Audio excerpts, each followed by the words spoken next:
Students, listen carefully.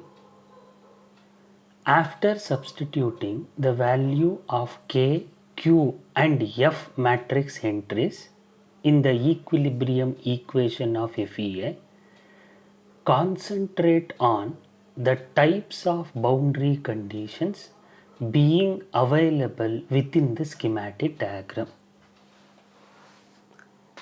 As per the schematic diagram present within the problem definition, node 1 is subjected to fixed boundary condition and node 2 is subjected to roller support.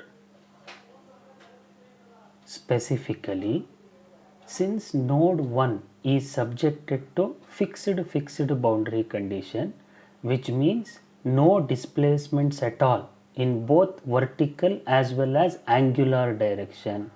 So, as per the elimination method of handling boundary conditions, you delete first row first column and second row second column from the above matrix.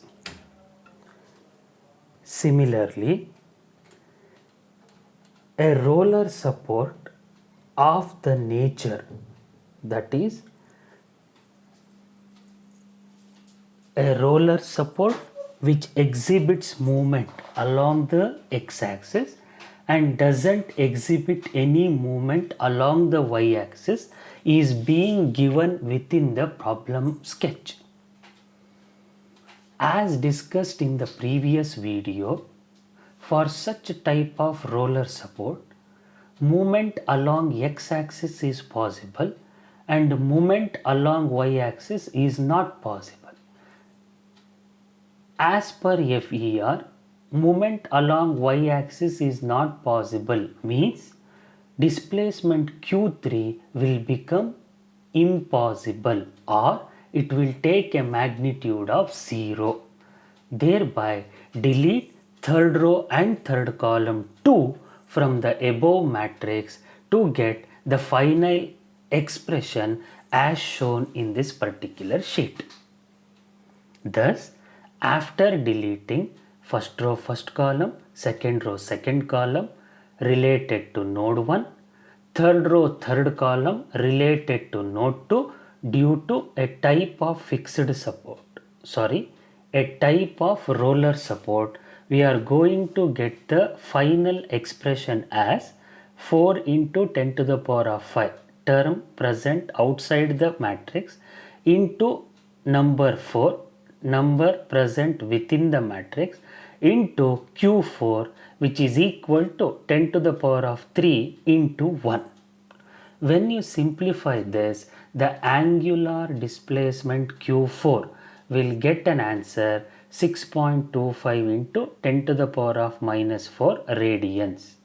Thereby, the global displacement vector is being represented as Q equals Q1, Q2, Q3, Q4, 0, 0, 0, 6.25 into 10 to the power of minus 4.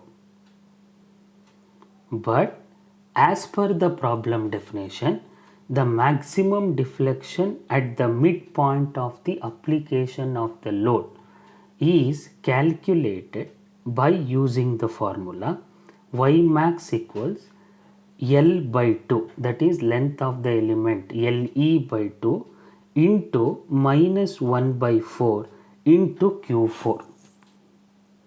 This formula you have to remember. Substitute the value of Q4 what you have got in the previous answer. Substitute the value of L as 1 meter, that is length of the element LE, and when you simplify you are going to get an answer for maximum deflection at the midpoint of the loading, that is y max is equal to minus 7.8125 into 10 to the power of minus 5 meter. Hence, this completes the explanation for one more problem on analysis of beam structural members. We will continue our discussion on remaining problems in the next video.